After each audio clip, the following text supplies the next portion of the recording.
Assalamualaikum warahmatullahi wabarakatuh. Selamat pagi anak-anak. Jumpa kembali dengan Ustazah Ana ya. Hari ini kita belajar tema 1, subtema 2, pembelajaran 5. Oke, tapi sebelum belajar kita berdoa terlebih dahulu anak-anak ya. Berdoa mulai. Bismillahirrahmanirrahim. Rabbi shrahli sadri wa yassirli amri wahlul 'uqdatam min lisani yafqahu qawli. Rabbi zidni ilma warzuqni fahma. Amin ya rabbal alamin. Sebelum kita lanjutkan, kita simak dulu tujuan pembelajaran kita hari ini. Yang pertama, setelah membaca teks tentang ASEAN dan kondisi geografisnya, siswa mampu menyebutkan kehidupan ekonomi dari dua negara terkait kondisi geografisnya dengan benar. Yang kedua, setelah melakukan uji coba dengan bahan patung, siswa mampu menemukan cara membuat patung dengan tepat. Sudah siap belajar ya? Mari kita.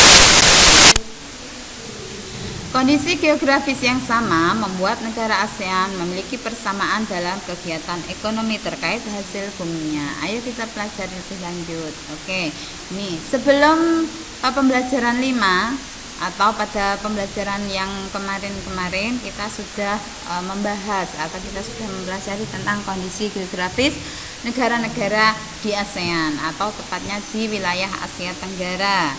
Nah, karena letak negara-negara yang saling berdekatan, maka negara-negara tersebut memiliki kondisi geografis yang hampir sama. Salah satunya yaitu terletak di antara dua benua, benua Asia dan Australia, dan terletak di antara dua samudra, yaitu Samudra Pasifik dan Samudra Hindia.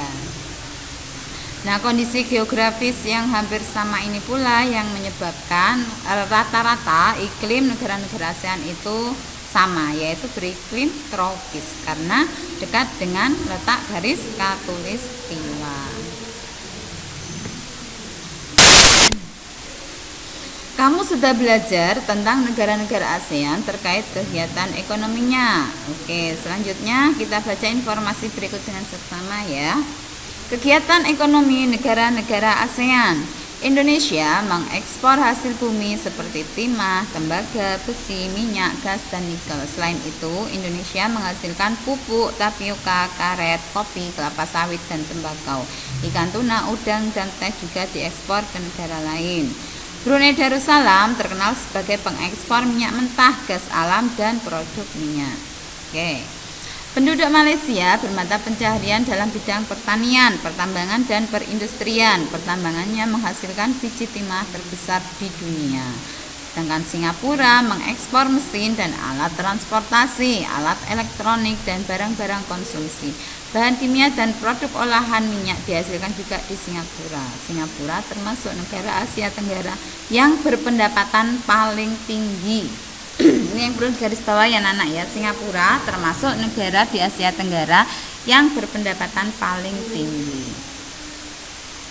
Oke, selanjutnya mata pencaharian penduduk Thailand adalah pertanian, kehutanan, pertambangan, dan industri. Penghasil beras terbesar di Asia dan 3 sedunia.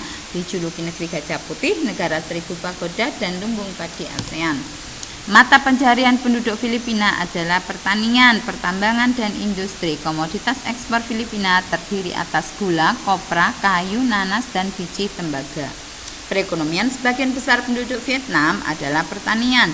Padi merupakan hasil utama pertanian di Vietnam. Industri di Vietnam meliputi tekstil, semen, pupuk, kaca, dan ban. Pertambangan di Vietnam menghasilkan emas, biji besi, timah, gamping, fosfat, tungsten atau wolfram, dan seng. Hasil hutannya adalah bambu, pina, kayu, dan kayu manis. Terdapat 2 sungai penting, yaitu Sungai Mekong dan Sungai Songka. Sebagian besar penghidupan penduduk Kamboja di sektor pertanian. Rakyat Laos hidup di sektor pertanian yang menghasilkan beras, jagung, tembakau, jeruk, dan kopi. Sedangkan komoditas perdagangan Myanmar meliputi kayu, terutama kayu jati, beras, pupuk, dan berbagai barang kerajinan. Ini ya sektor perekonomian dari negara ASEAN. Nah, di pembelajaran 1 yang lalu, kalian sudah memilih 2 negara ASEAN dan membandingkannya dalam hal kegiatan ekonomi. Setelah kalian membaca informasi di atas, lengkapilah diagram pen kalian. pada pembelajaran 1 sudah membuat diagram Venn kan ya anak-anak. Nah itu bisa ditambahkan informasinya setelah membaca teks tadi ya. Kalau Ustazah terlalu cepat, anak-anak silakan membuka buku paketnya ya, pembelajaran 5 di situ juga ada. Kalian juga bisa menambahkan informasi baik dari internet, kemudian dari sumber-sumber yang lain, silahkan. Karena apa? Tetap ya anak-anak, dengan membaca wawasan kita akan bertambah. Karena apa? Karena membaca adalah jendela dunia. Kalau anak-anak rajin membaca, insya Allah ilmunya selalu bertambah. Sehingga harus rajin membaca. Biasakan literasi ya.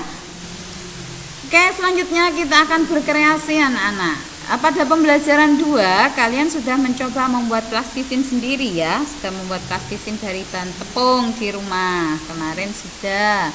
Kemudian kalian juga sudah membuat patung. Namun ada juga beberapa yang belum menyerahkan hasilnya kepada Ustazah. Hari ini kita ulang sebentar ya tentang patung. Di sini ada gambar patung mangga dan gambar patung rusa. Foto di samping adalah patung di Indramayu. Buah mangga merupakan identitas kota tersebut. Begitu pula dengan patung rusa. Banyak seniman menggunakan benda atau makhluk hidup di sekitar sebagai inspirasi mereka. Nah, kemarin kalian sudah membuat patung apa? Bebas ya, Ustazah tidak membatasi. Silahkan berkreasi. Boleh tentang apa? Temanya boleh binatang, boleh bunga, boleh buah, atau apapun itu imajinasi kalian. Pada pembelajaran 2 kalian sudah menentukan model patung. Nah sekarang boleh dilanjutkan kreasinya sampai selesai ya. Saat mengerjakan patung kalian harus sabar dan bekerja dengan tekun. Dan anak, baiklah, demikian pembelajaran kita hari ini anak-anak. Tetap semangat belajar dan selalu berpikir positif. Bagi yang belum mengumpulkan tugas patung, silakan segera dibuat dan laporkan hasilnya kepada Ustazah. Terima kasih. Marilah kita akhiri pembelajaran hari ini dengan baca hamdalah bersama. Alhamdulillahirabbil alamin. Wassalamualaikum warahmatullahi wabarakatuh. Sampai jumpa.